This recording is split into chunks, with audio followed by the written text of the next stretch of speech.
Célébration de la 61e fête de l'anniversaire de l'indépendance du Burkina Faso dans la région du Plateau central. Le passage de témoins est acté à Banfora. À suivre dans ce journal la remise du flambeau aux autorités en charge de l'organisation des festivités du 11 décembre 2021. Le festival Dialogue de corps sur fond de crise sanitaire mondiale liée au coronavirus, la 13e édition du rendez-vous de la danse contemporaine africaine à Ouagadougou est une invite à la résilience des créateurs face à la pandémie du Covid-19. L'ouverture du festival dans cette édition. Covid-19 et fête de fin d'année, l'OMS appelle à la vigilance face à l'intérêt grandissant pour les tests au détriment des gestes barrières. En Europe, l'exercice de communication s'avère difficile après des mois passés à insister sur le dépistage. On voit cela en fin d'édition. Bonsoir à tous. Merci de nous suivre. C'est fait, le flambeau du 11 décembre est aux mains des autorités de la région du Plateau central pour l'organisation de la fête nationale édition 2021. Le passage de témoins hier à la place de la Nation à Banfora est suivi pour nous par Bernard Combelem et Oumou Sissé. Madame le gouverneur du Plateau central, je vous place donc ce témoin important qui symbolise notre vivre ensemble et qui représente le Burkina Faso, le drapeau. Vous l'avez pour toute l'année pour faire en sorte que les activités réussissent. Fini Banfora 2020, les regards sont désormais tournés vers la région du Plateau central. Et c'est la gouverneure himself de cette région qui reçoit le flambeau pour l'organisation des festivités du 61e anniversaire de l'indépendance du Burkina Faso. Je reçois le drapeau, symbole de l'unité nationale, pour l'organisation du 11 décembre 2021 au Plateau central avec honneur et plaisir. Avec certainement l'appui et l'accompagnement des fils et des filles de la région du Plateau central, je pense que nous allons relever le défi. Relever le défi, car Banfora 2020 fut une réussite au dire du ministre en charge de l'administration territoriale. Nous pouvons dire que, sans nous tromper, que la fête a été simplement belle donc, dans la région des Cascades. Je voudrais remercier donc Madame le gouverneur, l'ensemble du comité régional, les filles et les fils pour tout ce qu'ils ont pu faire. Nous remercions donc les forces de défense et de sécurité qui nous ont entourés de leur protection et qui ont permis donc que cela se passe. Je vous remercie vous de la presse parce que vous avez relayé l'ensemble des événements qui se sont passés. Je voudrais simplement, en tout cas, remercier l'ensemble des populations de la région des Cascades, remercier donc tous ceux qui ont pu aider les fils et les filles de la région, parce que la fête a été tout simplement bonne et ça n'a été que du bonheur. Et le bouquet final des festivités du 11 décembre 2020 fut le feu d'artifice qui a illuminé le ciel de Banfora pendant plusieurs minutes.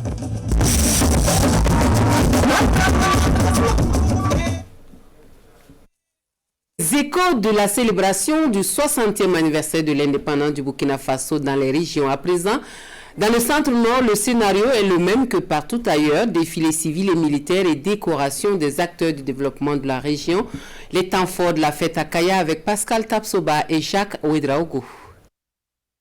Essentiellement des défilés militaires ont marqué la célébration du 60e anniversaire de l'indépendance du Burkina Faso à Kaya dans le centre-nord. Cohésion sociale et lutte contre l'insécurité sont les principaux thèmes abordés au cours de cette cérémonie. Notre région vit dans une situation sécuritaire et sanitaire très difficile. Et je pense que le thème de ce 60e anniversaire est évocateur et nous interpelle tous à une union sacrée. Et je voudrais emboîter le pas de son Excellence, Monsieur le Président du Faso, pour lancer un appel à l'ensemble des filles et fils de la région du Centre-Nord à une union sacrée, afin qu'ensemble nous puissions, dans la paix et la cohésion sociale, contribuer au développement socio-économique de notre belle région. La commémoration de la fête de l'indépendance, c'est aussi un moment de reconnaissance des mérites des personnes qui se sont distinguées par leur abnégation au travail. Au centre-nord, ils sont au total 74 récipiendaires, issus de toutes les couches socio-professionnelles. Je dédie cette distinction à tous les chefs de mon canton, parce que je ne travaille pas seul. C'est à cause de tout le monde que cette distinction est là. Cette distinction fait suite à la réalisation de la clôture de la gendarmerie de la ville de Kaya, un projet que nous avons soutenu et accompagné avec les élèves. Cela a duré environ 10 mois et après tout s'est nettement bien passé. Aujourd'hui, si la région décide de nous reconnaître cette persévérance, cette œuvre utile-là, nous ne pouvons qu'être fiers. Cette année, la célébration de la fête nationale est placée sous le thème « Cohésion nationale et engagement patriotique » pour un développement durable du Burkina Faso dans un contexte d'insécurité et de Covid-19. Même ambiance dans le sud-ouest où les forces vives de la région se sont donné rendez-vous à Gawa pour la fête nationale. Défilés et décorations sont les actes majeurs de la célébration. Images et commentaires de Kassoum Tony et Lambert Soma. À rendre hommage aux dévanciers qui ont consenti d'énormes sacrifices pour que le Burkina accède à la souveraineté nationale, c'est le sens donné à cette célébration du 60e anniversaire de notre indépendance. Face aux forces vives de la région du Sud-Ouest, le gouverneur prône la paix et l'union. L'année 2020 a été relativement paisible dans notre région en dépit de la crise sécuritaire et sanitaire. Toutefois, l'arbre ne doit pas cacher la forêt. Des foyers de tension perdus, notamment les conflits fonciers, intercommunautaires, religieux et les problèmes de tous ordres liés à l'orpaillage, pour ne citer que cela. À cette commémoration des 60 ans de notre indépendance, le mérite de 66 personnes a été reconnu à travers des décorations dans plusieurs ordres.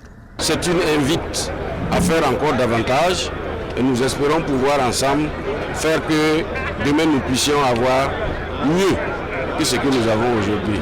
Que Dieu fasse en sorte qu'il en soit ainsi. C'est un moment solennel pour nous, un sentiment de joie de savoir que ce que nous faisons est apprécié par les premières autorités.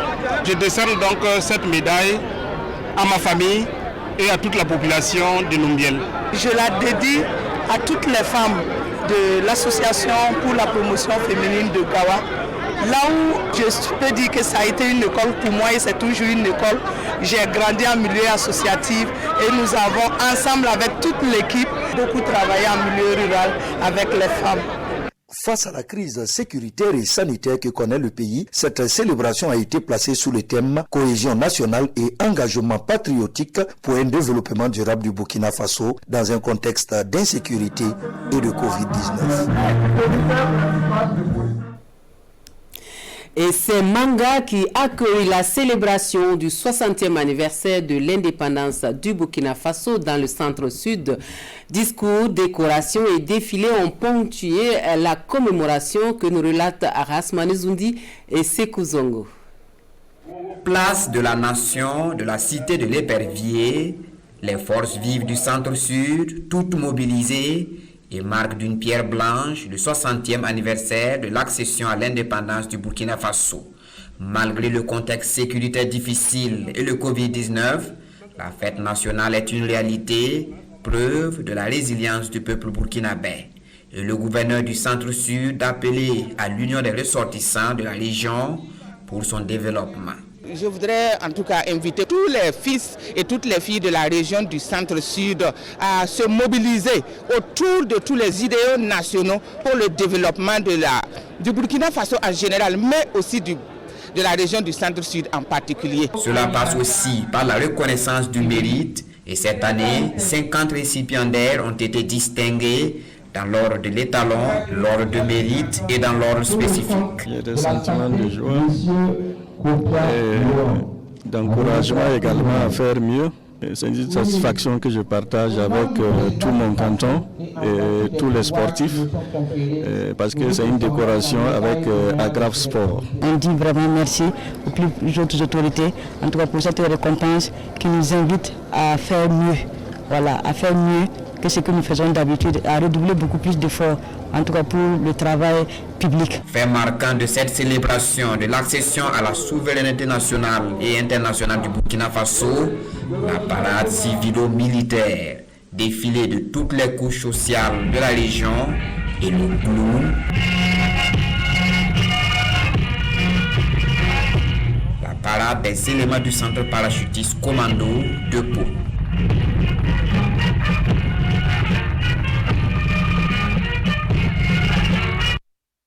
L'on referme ici la page 11 décembre de ce journal. Toute autre chose à présent.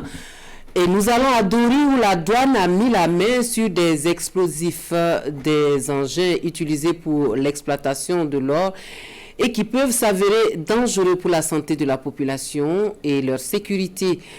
Nous en savons davantage avec Bourema Kane et Pinidie Nyanou. Ce sont au total 620 explosifs saisis par la douane de Dori sur l'axe Dori-Ouagadougou. Des pratiques qui sont récurrentes sur cet axe, selon le directeur régional des douanes du Nord. Donc, au contrôle routier, les agents ont contrôlé un véhicule qui transportait de la marchandise, et notamment des sacs de riz, et ils ont pu constater au-dessus de la cabine qu'il y avait une cache aménagée. Et lorsqu'ils ont fouillé dans la cache, ils ont retrouvé justement ces charges explosives-là. Ces explosifs, selon les experts, sont très toxiques sur la santé de la population. C'est du matériel toxique, parce que c'est des produits primaires. Donc, généralement, que les gens appellent le pain. Voilà, bon. Quand ce n'est pas dans le main des professionnels, si tu utilises ça sans gants, vraiment, ce n'est pas intéressant. Et quand ça est dans l'air libre comme ça aussi, l'effet de respirer aussi, ça a un effet toxique sur la santé. C'est vraiment très, très dangereux. Puis, au contact du feu, ça va s'exploser. Si jamais ça tombe dans la main des enfants, ceux qui ne connaissent pas, puis c'est sur les sites minés, les orpailleurs qui utilisent ça. Voilà, maintenant, si ça tombe dans la main de mauvaises personnes, avec ça aussi on peut utiliser pour faire des bourrages contre les FDS.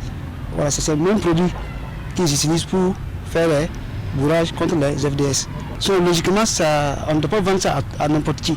Ça doit suivre une voie légale. Quelle était la destinée de ces explosifs?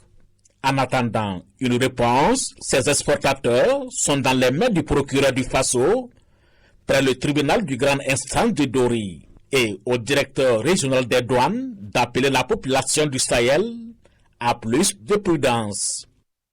C'est un projet qui s'est fixé pour objectif, entre autres, la réduction de la pauvreté en milieu rural par la sécurisation foncière de la gestion et la gestion durable des ressources naturelles. Le projet d'appui aux communes rurales de l'ouest du Burkina Faso en matière de gestion du foncier et des ressources naturelles, qui a touché 15 communes de la boucle du Moun, est en fin d'exécution. L'atelier de clôture à Dédougou a pour ambition de rendre visibles les acquis du PACOF GRN. L'on en sait davantage avec Yves Rwamba et Aïcha Dianda. Après 6 années de mise en œuvre, les différentes parties prenantes du PACOF GRN passent à la loupe les acquis et les insuffisances du projet. Le projet d'appui aux communes de l'ouest du Burkina Faso en matière de gestion du foncier rural et des ressources naturelles est une initiative du ministère en charge de l'agriculture. Ce projet avait pour objectif d'opérationnaliser la loi 034 sur le foncier rural. C'est ce qui fait qu'il a permis de mettre en place 15 services fonciers ruraux dans les 15 communes cibles.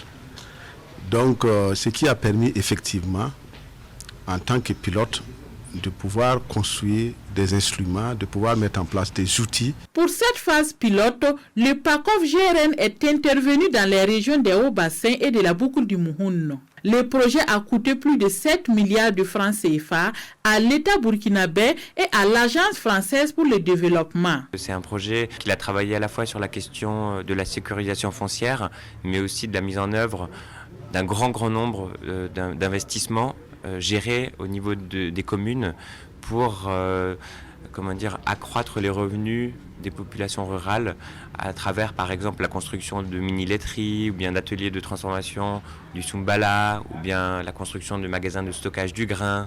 À l'issue de cet atelier de clôture, les acquis du PACOF GRN seront capitalisés et portés à l'échelle nationale, foi du ministre Salifou Ouedraogo. Le projet BioDev 30 de l'Union internationale pour la conservation de la nature, lancé en octobre dernier, en vue de faciliter l'engagement des acteurs pour la biodiversité, a conduit à une étude menée au plan national sur la question, une étude qui permet d'évaluer Les menaces qui pèsent sur la biodiversité, c'est le rapport provisoire de cette étude qui est examiné à Koudougou en vue de son amendement. Alidou Badini, Maïmouna Traori. Arrêter le déclin de la biodiversité est un impératif qui nécessite l'implication de tous les acteurs à tous les niveaux. Un objectif que le projet de facilitation d'engagement pour la biodiversité BioDev 30, lancé en octobre 2020, entend atteindre par le développement de mécanismes clairs de responsabilisation pour la décennie 2020-2030. Nous avons estimé qu'il faudrait impliquer le secteur privé. Impliquer le secteur privé se justifie, d'autant plus que le secteur privé utilise la biodiversité. Le secteur privé a mesuré l'importance et les bénéfices qu'il peut tirer de la biodiversité. Il nous est paru donc possible de le mobiliser dans des œuvres, dans des opérations de restauration, surtout dans les secteurs économiques qui sont porteurs mais qui affectent le plus la biodiversité.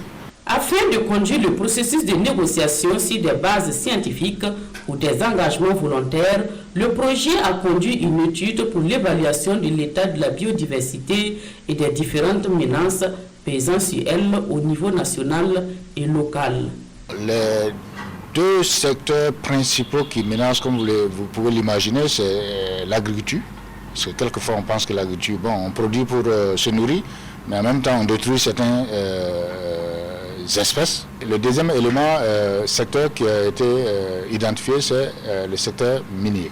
Il faudra qu'on engage des discussions avec les acteurs de ce secteur pour identifier ensemble des actions prioritaires à conduire avec et pour eux, pour qu'ils continuent à mener leur activité, mais que ces activités aient moins d'impact sur la biodiversité. Cette rencontre vise donc à permettre aux principales parties prenantes de prendre connaissance du contenu du rapport provisoire de l'étude et d'apporter des amendements en vue de disposer d'un document consensuel pour la suite du processus.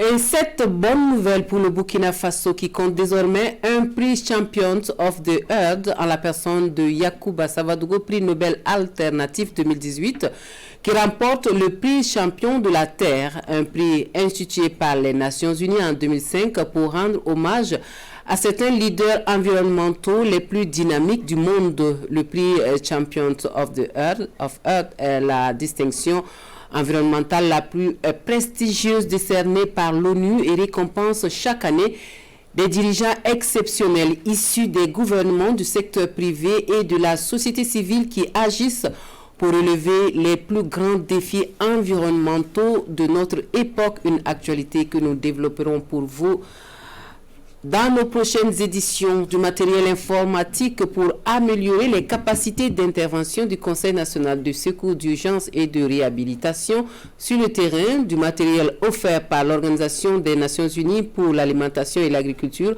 en collaboration avec la coopération suisse OSP Conasur en présence de Jean-Eudes Bayala et Sekou Zongo.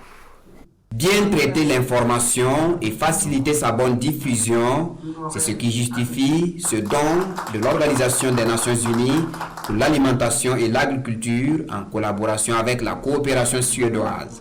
Estimé à plus de 78 millions de francs CFA, ce matériel informatique doit contribuer à l'amélioration des conditions de travail des agents du SP Conasur. Avec l'assistance la coopération suédoise que nous profitons pour remercier, qui a donné des ressources pour permettre de renforcer la capacité et équipement du personnel de Conasur pour mieux collecter, traiter et diffuser des informations à temps. Un don composé de 15 ordinateurs, 100 tablettes, 100 smartphones et autres matériels informatiques. Pour le ministère en charge de l'action humanitaire, ce geste vient à point nommé. Le renforcement des capacités institutionnelles nous permet d'avoir une réponse plus adéquate pour les cibles qui ont besoin de ça. Avec ce don, le secrétariat permanent du Conseil national de secours d'urgence et de réhabilitation entend améliorer son mécanisme de collecte, de traitement et de gestion des données relatives aux personnes victimes de catastrophes.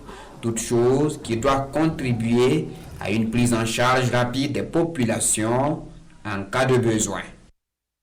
Le Haut Commissariat des Nations Unies pour les réfugiés lui apporte sa contribution à la lutte contre le Covid-19 à travers du matériel roulant remis au ministère de la Santé. Objectif, renforcer les capacités opérationnelles des agents de santé burkinabés, témoins de la remise Alidou Badini et Amadou Marcelto. Lutte contre le Covid-19 au Burkina, le Haut Commissariat des Nations Unies pour les réfugiés solidaire du ministère de la Santé. Une solidarité traduite par la remise de matériel roulant et médicaux d'une valeur estimée à 60 millions de francs CFA. Les priorités du ministère sont ce que vous voyez ici en partie. Donc les motos, un véhicule qu'on a pu donner, on va voir si on peut donner encore d'autres véhicules qu'ils ont besoin. Et des gants, des thermomètres. Pour les bénéficiaires, ce matériel vient à point nommé car il contribuera sans doute à réduire les difficultés liées à la mobilité des agents de santé dans le cadre de leur service. Nous avons manifesté le besoin d'avoir des motos pour transporter des points d'entrée terrestres lorsqu'il y aura l'ouverture des frontières terrestres. S'il y a une personne suspecte de coronavirus, pouvoir isoler la personne et prélever pour amener au lieu du laboratoire. Il y a également une expression de besoin en termes de soutien logistique aux équipes de district qui éprouvent des difficultés pour se déplacer. Hormis ce geste, le donateur, le Haut Commissariat des Nations Unies pour les réfugiés, compte davantage soutenir le gouvernement burkinabé avec la réalisation prochaine d'une banque de sang à Dori et la réfection de l'unité de maladies infectieuses du CHR de Dori, entre autres.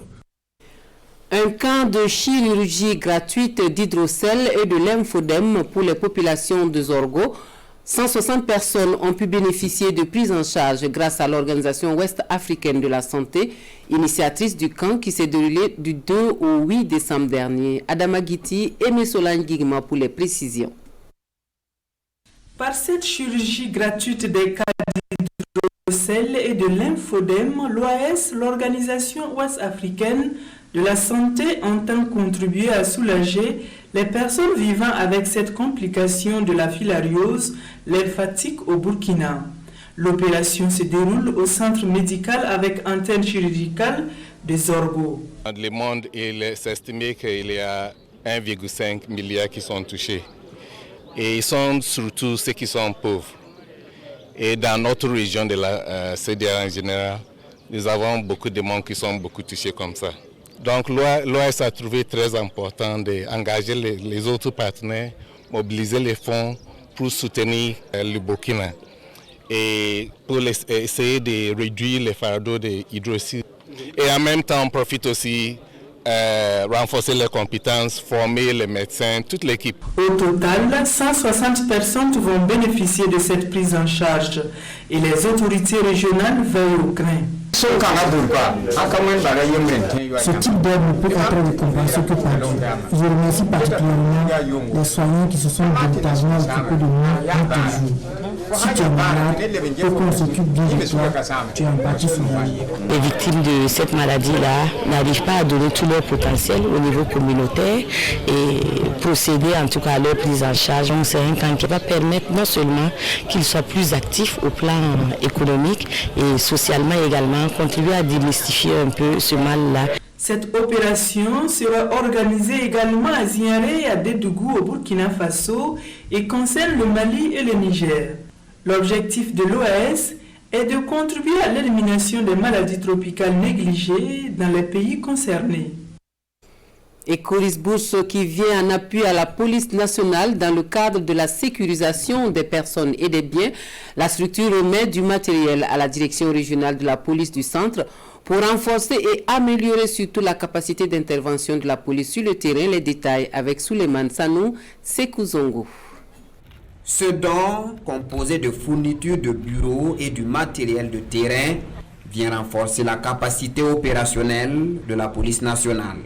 Pour les donateurs, les policiers accomplissent des missions difficiles, une raison suffisante de les encourager. Nous nous sommes dit que c'est dans la responsabilité aussi des acteurs comme le nôtre, Coris Bourse, de venir en appui en tout cas à une structure telle que la police, et pour illustrer aussi, si vous voulez, cette vision d'être une entreprise citoyenne, côté donc des parties prenantes de la société. Selon le directeur régional de la police du centre, le besoin se faisait sentir et ce dont va permettre aux agents de travailler avec sérénité. Ce geste matinal vient nous réconforter.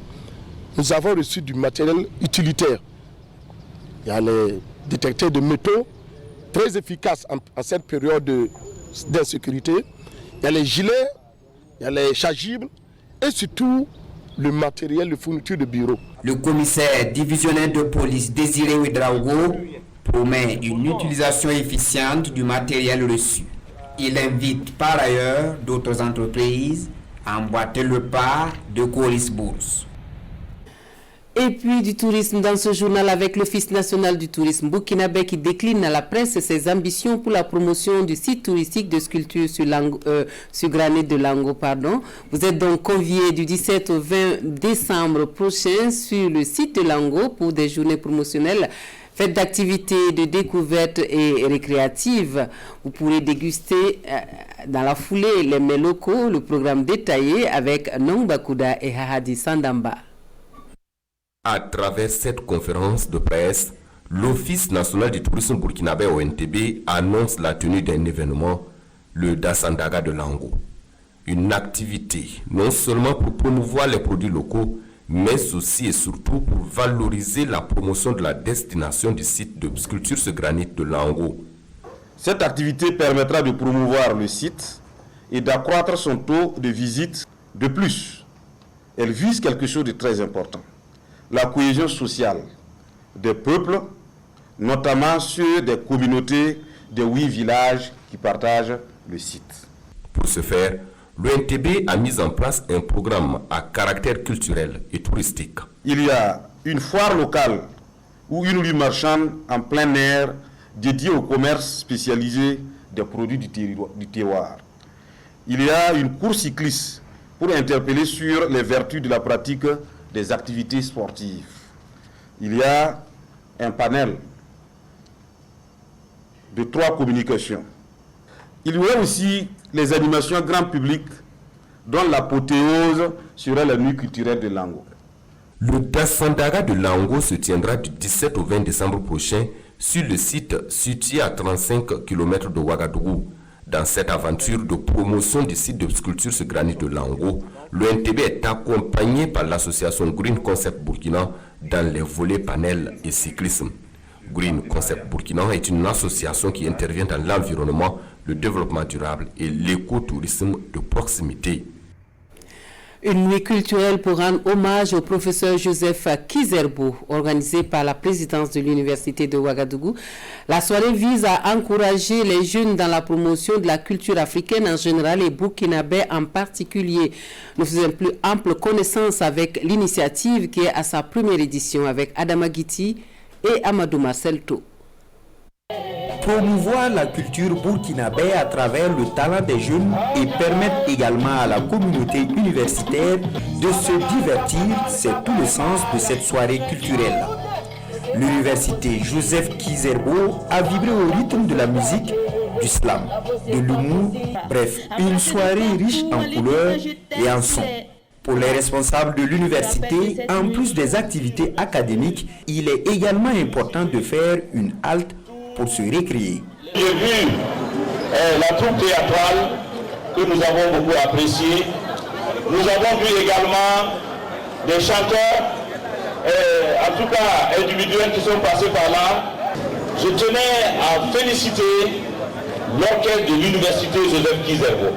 Nous allons nous organiser davantage, mettre un peu plus de moyens pour que ce type de soirée culturelle soit trimestrielle. Au cours de cette soirée, des acteurs ont été primés dans plusieurs catégories.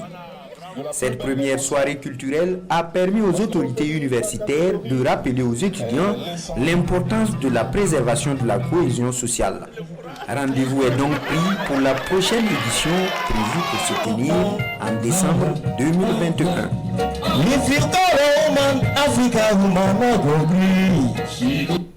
De la danse contemporaine dans ce journal, nos solitudes partagées. C'est le thème de la 13e édition du festival Dialogue de corps. La danse contemporaine à l'honneur à Ouagadougou invite et fête cette année où toutes les certitudes sont ébranlées à cause de la crise sanitaire mondiale liée au coronavirus à la résilience. La danse donc pour la résilience est au cœur du projet du rendez-vous qui réunit les chorégraphes et danseurs venus de divers horizons. L'ouverture du festival qui se déroule du 9 au 13 décembre prochain à Ouagadougou avec Adama Guiti.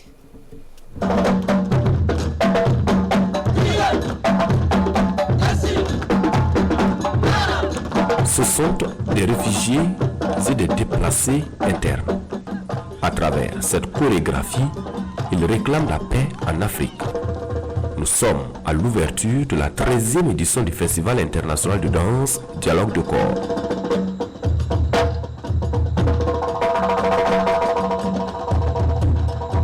Nous voulons vivre en paix, c'est un message fort. Donc faire venir ces réfugiés de leur camp, les permettre de partager ce moment avec le public, c'est tout simplement humain et c'est tout simplement leur donner l'espoir. Et le projet Hors Limite qui fait danser les réfugiés est un projet qui donne l'espoir, c'est un projet qui donne à ouvrir l'horizon. Une initiative appréciée à sa juste valeur par le premier responsable de la ville de Ouagadougou. Vous savez que Ouagadougou est reconnue comme ville créative de l'UNESCO et je tiens à féliciter vraiment les initiateurs de ce festival-là qui tous les ans nous apportent vraiment une qualité et qui nous convainc que nous sommes vraiment dans une ville qui déborde de créativité. Le festival international de danse Dialogue de corps se tient du 9 au 13 décembre prochain dans la ville de Ouagadougou. Des représentations artistiques dans des salles et des lieux publics, des moments d'échange et de réflexion, des formations sont au menu de ces 5 jours festifs.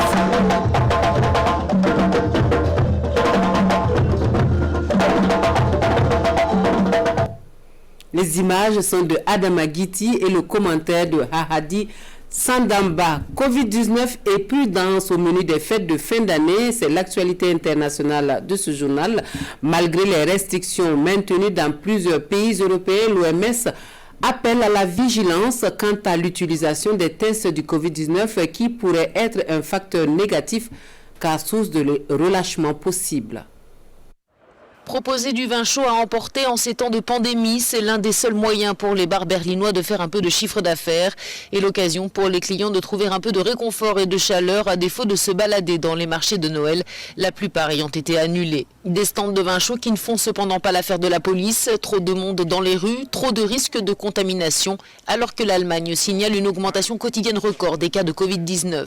L'Allemagne qui s'apprête donc à donner un nouveau tour de vis. Le virus ne tient pas compte du fait que nous ayons terminé ou non nos achats de Noël. Des mesures supplémentaires et uniformes dans toute l'Allemagne sont donc sans aucun doute nécessaires.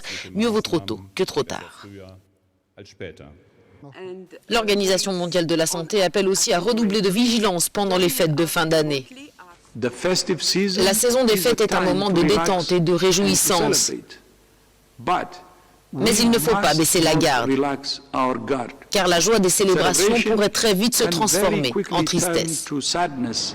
Des fêtes de fin d'année qui n'auront de toute façon pas la même saveur que d'habitude. En France, par exemple, le confinement se termine mardi, mais il laisse la place à un strict couvre-feu, excepté pour la soirée de Noël. Le jour de l'an, en revanche, est bien concerné par la mesure. Certains Français ne savent plus quoi penser. Tout le monde fait des efforts depuis des mois, donc les gens ont beaucoup attendent beaucoup en fait du 31 pour se lâcher un petit peu, donc ça risque vraiment d'être du grand n'importe quoi. Donc c'est compliqué d'avoir un avis. Autre coup dur pour les Français, ils ne pourront toujours pas aller au théâtre, au cinéma ou au musée. Les salles de spectacle ne rouvriront que lorsque l'épidémie sera au plus bas. Or, le nombre d'infections repart à la hausse en France. Alors pour l'heure, les établissements culturels restent fermés pour encore 3 semaines minimum. C'est un coup rude parce que nous, on s'était préparés à jouer. Moi, mes théâtres devaient ouvrir, les comédiens avaient envie de jouer, toutes les équipes étaient mobilisées et c'était une perspective magnifique. Aujourd'hui, on est privé de ça. Situation quasi identique à Chypre. Bars, restaurants, cafés et autres établissements recevant du public. Tout est fermé, y compris les églises. À Chypre, le virus est partout, dans toutes les villes, villages et quartiers. S'est inquiété le gouvernement, s'appuyant sur les résultats de tests antigéniques réalisés à travers toute l'île. Enfin, la crise sanitaire a mis du plomb dans l'aile aux compagnies aériennes, TAP Air Portugal notamment. Jeudi, le gouvernement portugais a soumis à la Commission européenne un projet de plan de restructuration du transporteur, plan qui doit encore être approuvé. Fin de ce journal, merci de nous avoir reçus chez vous. L'information vous revient dans sa dernière version à 23h dans une présentation de Amadou Marcel To. Très bon week-end à tous.